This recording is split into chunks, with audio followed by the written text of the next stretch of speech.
তো এখন এই সার ব্যবহার করছে কত বছর হয়েছে? 10 বছর। এর আগে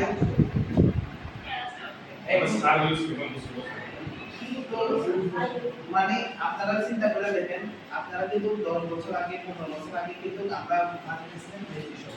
সার ব্যবহার না করে চাষ করছি না করছি, কিন্তু এখনই আমরা সার ব্যবহার করে করে এমন অবস্থা হয়েছে যে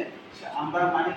এই সিজন শুরু হয়েছে মাত্র মাথার মধ্যে একটা ঘুরতেছে কোন সময় বিয়ালাতে অফিস থেকে যায় সার কাপি না না ক্ষেতের মধ্যে দিব, মানে মাথার মধ্যে ঢুকে গেছে সার ছাড়া খেতে হবে। কিন্তু এখনো আরো পরে আমরা ওই দিকের যে ভিলেজগুলি আছে বিশেষ করে সুকুমা বাড়ি তো একটু জম্মুজেলার কাছে, আর ওই দিকের ভিলেজগুলি যেগুলি আছে ওইগুলিতে তো এখনো তারা জমি যারা করে তারা কি সার ব্যবহার করেনি, জমিতে সার করে না, সার না দিয়েও তো তারা চাষাবাদ করতেছে। তো এই চাষাবাদ করতেছে যে তারা ফলনটা ভালো না আমরা ফলনটা ভালো, সার